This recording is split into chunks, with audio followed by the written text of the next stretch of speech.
Hello and welcome to Mark No Horsemanship. Here we are with the two weanlings that y'all may have seen the video from Wednesday.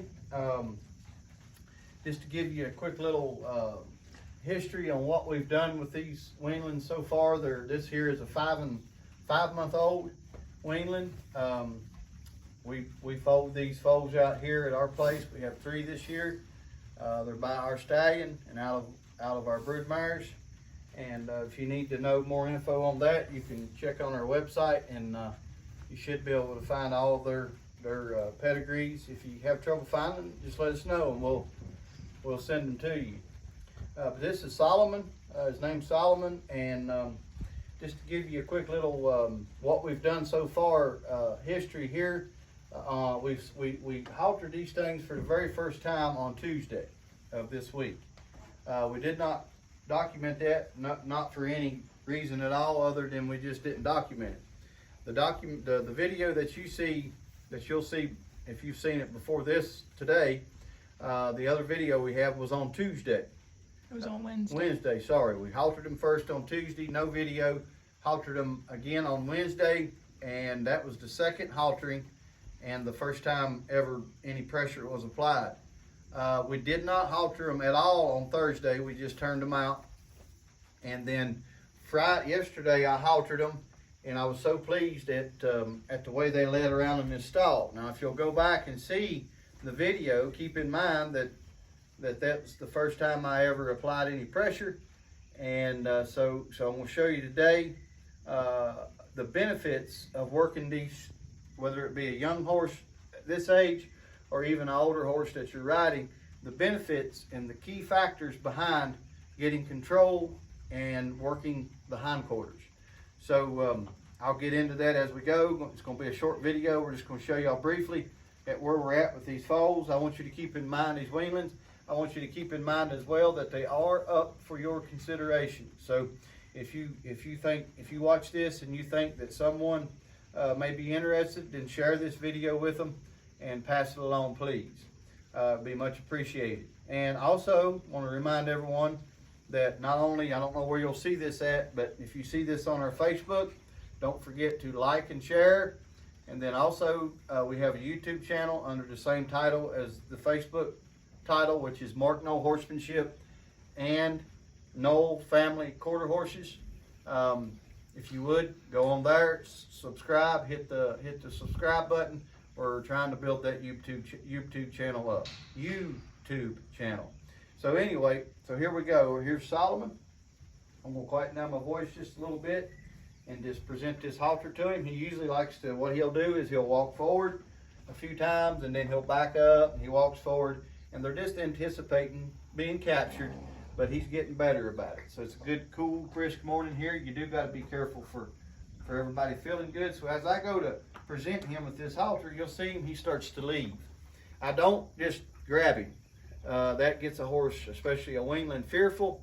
If he wants to walk away right here, I'll pretty much let him. I don't want him to feel like he's being made to do it or that he's captured in any way. I want him to want to stand. So we'll go back in here, and as I go under his neck, I may just go ahead and grab it like right here and just present that to him, and again, walk away. Let him know, hey, look, dude, I'm not here just to grab you and grab a hold of you. I'm going to work with you and do this politely and let you see that you're not captured, you're not imprisonated, and that I'm easy to get along with. So I'll come back in here again.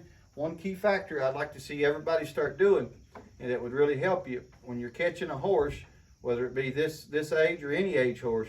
Horses, contrary to popular belief, horses really do not like their heads messed with.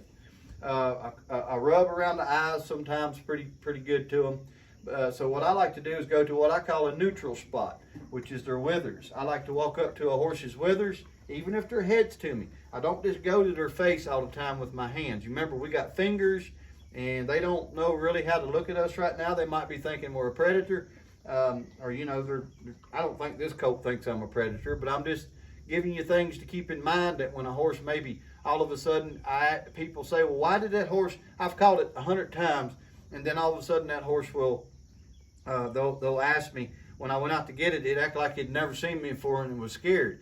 You don't know it, but you may have accidentally presented yourself in a way that alarm that horse. And we sometimes don't know what we're doing, so we need to be really careful. I don't like to sneak around horses. I'm not saying that, but I think it'd be really wise to watch every one of our mannerisms and keep in mind what we're doing. So I'm gonna go to his withers again, an unthreatening position here. I'm gonna rub the other side of his neck. I'm gonna come under. I'm gonna scoop this nose up. This right here is where they don't like it sometimes. Take it across his pole, and I'm gonna tie this halter on. Just as quick and easy. This is the 1, 2, 3, 4th time. 5th. Which one, Bert? Tuesday, Wednesday. Fourth time that we've haltered these babies. And so I'm just going to show you what the benefits. Now we're in a stall. I know we're not outside. They can't move around much in here.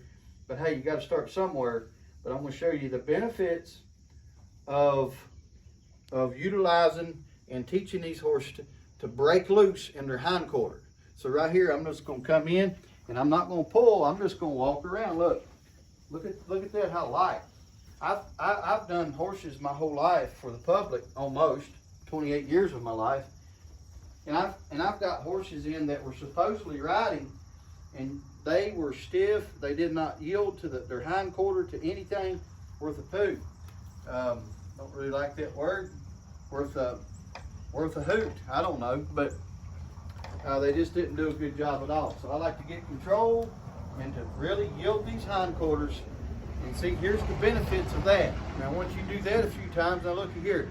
I've never actually pulled on this colt much, but look what breaking them hindquarters loose will do for you. I'm just going to add a little bit of pressure here. Now look at that. Now look at that. He's leading. If I had a long barn right here, longer, this is 21 feet long and 11 feet wide, but if I had another 21 feet, man, I could really lead this. I'm just using that example. How good this colt would be leading. If he had somewhere to go, he'd be leading real good. But look at there. I don't have to pull on him. I don't have to yield that hindquarter right there and just bring him out of that. Apply a little bit of pressure. And if you notice, I'm not holding him under his chin. I'm not teaching him to maul all over me and pull on me. And when he does get stuck right there, I don't make a big deal out of it. I just hold a steady pressure and let him think through it. Now, there's all kinds of things to keep in mind. It depends on pedigree. It depends on, well, pedigree don't really matter, but it does. I think the word I was really wanting to say was personality. Now, if you get a real squirrely type weanling that come from a squirrely family, and I know that y'all know that there's some of those out there.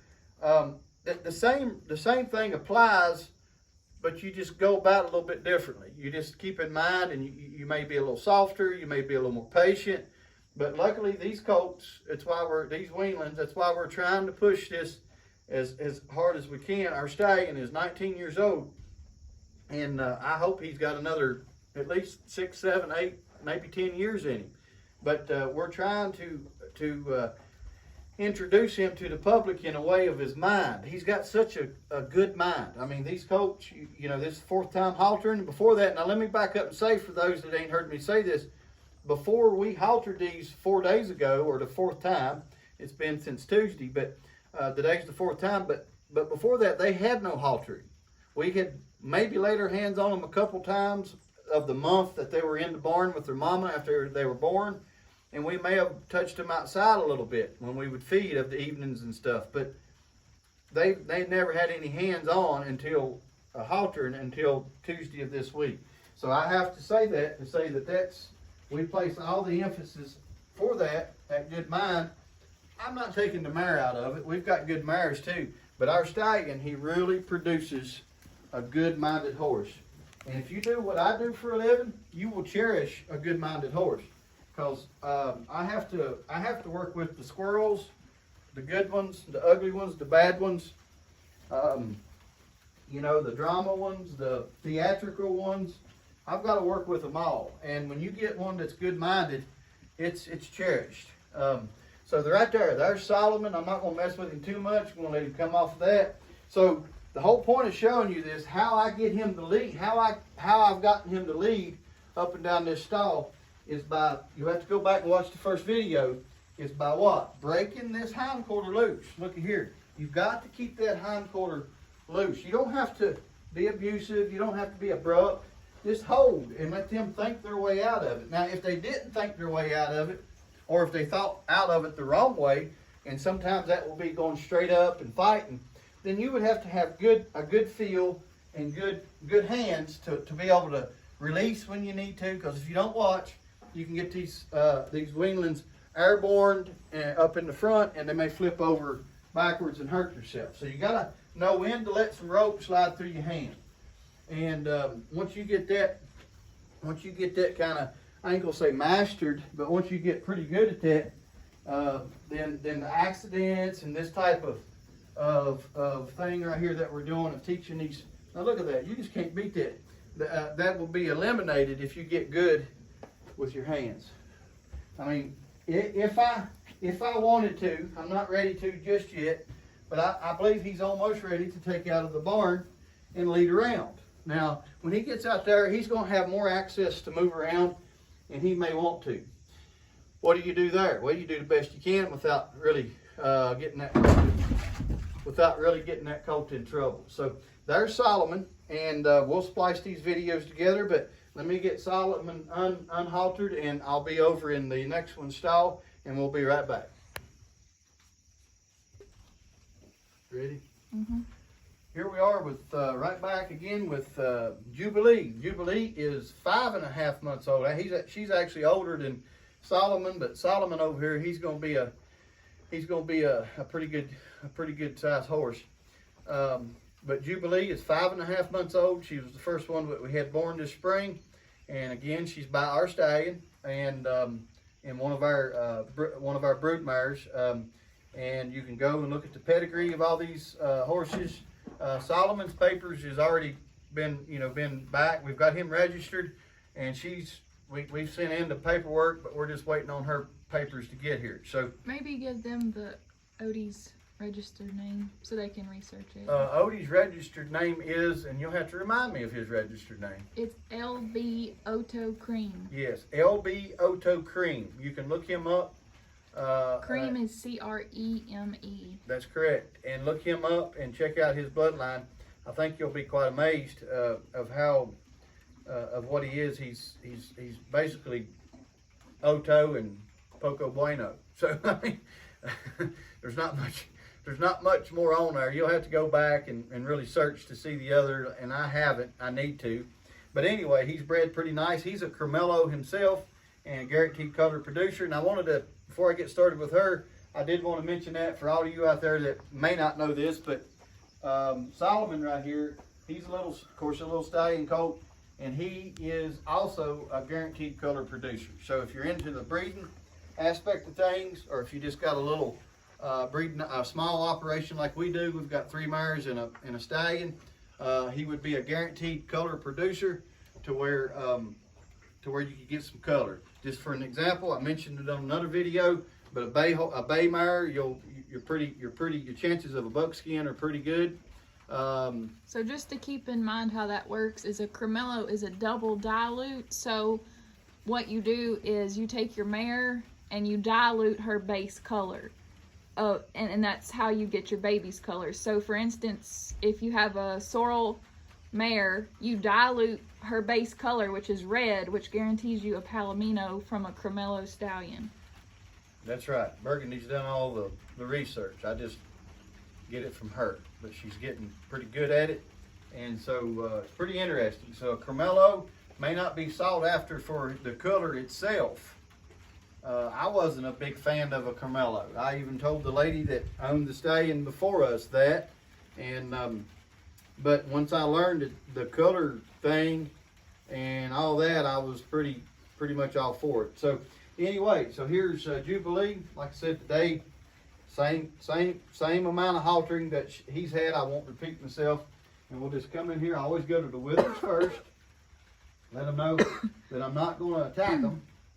And I always like to do this and just hold there a second, and then I just like to walk away. I just don't like him to make him feel like that every time that you halter them, I don't want them to hate it. You know, I won't do it over and over as we go, but at the beginning like this, I mean, by the time she's 5, if she was here, which I love her, but I hope she's not here when she's 5. Unless you brought her back. Yeah, unless I bought her back. No, the people brought her Yeah, back. unless you, yeah, whoever buys her. I want to keep that. I want to say that too. Whoever buys these coats, if y'all guarantee or whatever, give me your word that you'll let me start them as 2-year-olds. Whatever price we got on them, I'll be able to help you a little bit with that price. So, and I won't talk prices on this video. If you want to know prices and things like that, just give me a call. My number is 304-320-4044. So we'll get right back at it right here, and we'll present. Now I'm just going to go for it this time. She's a little bit different to scoop that nose up. If you notice, I put the palm of my hand right here. I want her nose to me to where I can scoop that nose up. And, you know, instead of just letting her put that head up in the air and do what she wants to. So I'm just going to do the same with her here real quick.